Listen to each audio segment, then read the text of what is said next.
You look at the schedule and you see you play on Monday, and then you get ready for Sunday. You look at all these practices and you get in there. But we had to have Tuesday off and then Thursday off as well because we have 3 games next week. So NCAA rules dictate that we got to have 2 days off this week, and since we won't have a day off next week. So we went on Wednesday and did lifts on both days, and obviously getting ready for Virginia and what they do. Obviously we know that they're 7-1, a game ahead of us in second place, and we're right behind them. So they've played well and they've gotten better as the year's gone on. Their experience, that's the thing that really stands out to me. It's a team that brings back everybody except one guy that's playing minutes. So they're just a very experienced ball club, and well coached, very good defensively.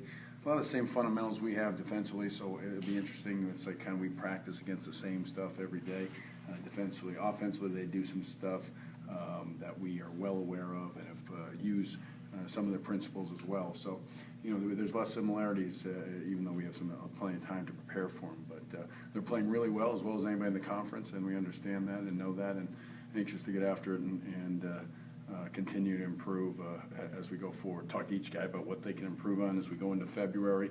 And as I've said all along, this team with 4 players that have played for us last year, and then all these new guys, 6 of them. It's always been encouraging or exciting to me where we could be, where we could get better, and what we can improve on. And I'm looking at it as a positive, whereas most coaches all year would be telling you how young they are. I haven't done that. I've told you I'm excited about what they can become, and we don't use it as a excuse. We use it as an opportunity to improve, and that's what I did. So today I got with our guys and said, each thing I wanted to improve in going into February. Well, 2 things that they can improve on. So that's what we're looking at. Jamel was in here and talked about one of the things you said he's got to improve on his defense. You talk about his development and how tough it's been for him. Just like most young kids, learning how to really play defense. He's done some things well on the defensive end. Guarding the ball screen he's been a little better at that than I think usually big guys early. Now he's been thrown in the fire, as has Mike, because of obviously freshman playing significant minutes against really good people, and so.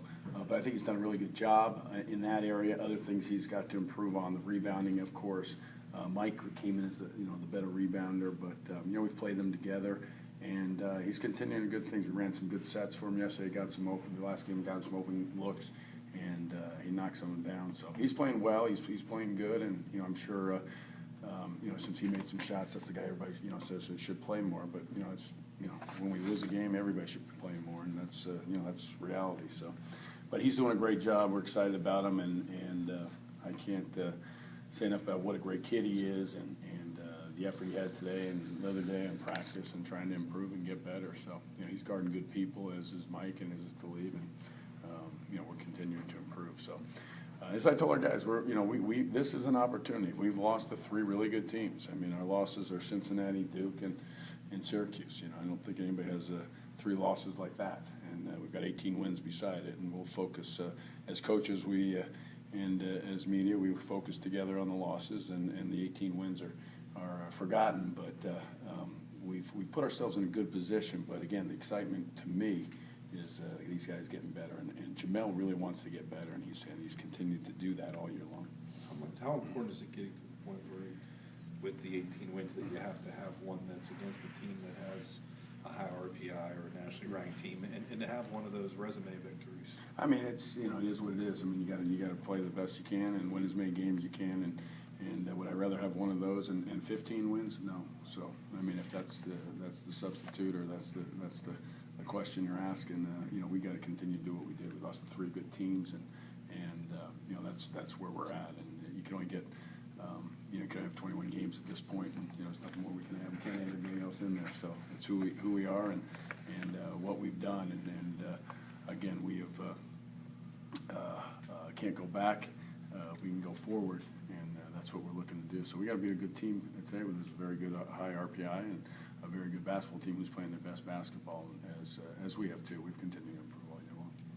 Are they a team that, it seems like they're a team that talks about playing patient on offense, and how frustrating can that be to play against that, you know what I mean? Well, it better not be, and we've talked about it, and I think we've grown since early in the year when Cincinnati was patient against us, and we were, I guess a half season younger back then. I mean that's who we were. More than that, I mean we're a better team now, and we understand that, and I think we've changed some things too since then because of that, and just because of our growth as well. So I think we're more prepared for that and understand it, and you would hope. I mean we're it's probably 13, 12 games ago. So as this team's improved, I think that's one of the aspects we've improved in, and recognizing that. And, again, you're talking about 6 new guys. Obviously, we had Duran then, don't have them now, but the improvements have been significant, and I think it's shown as we've gone forward.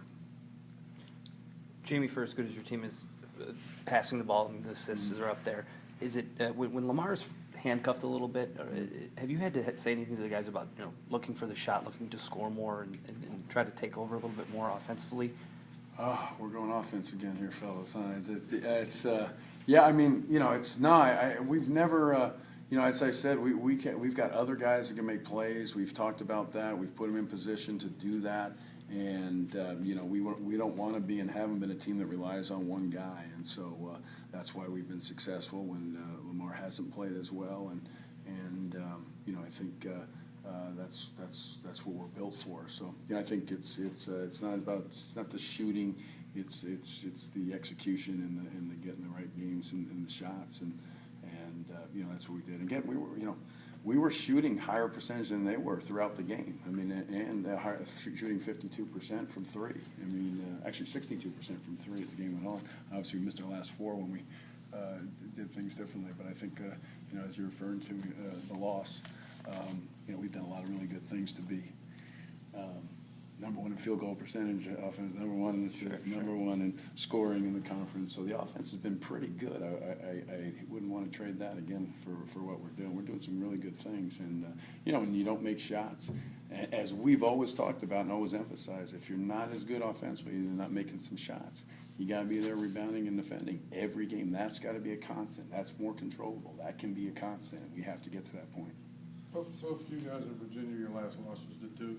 Yeah. Do you look at the films, or is there stuff you can kind of gather against? I'm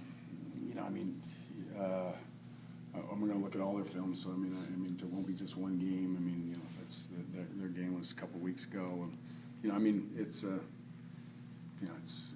it's a loss. It's you can't focus on one game because one game. Guys are completely different to the next, whether they make a shot early or miss a shot early.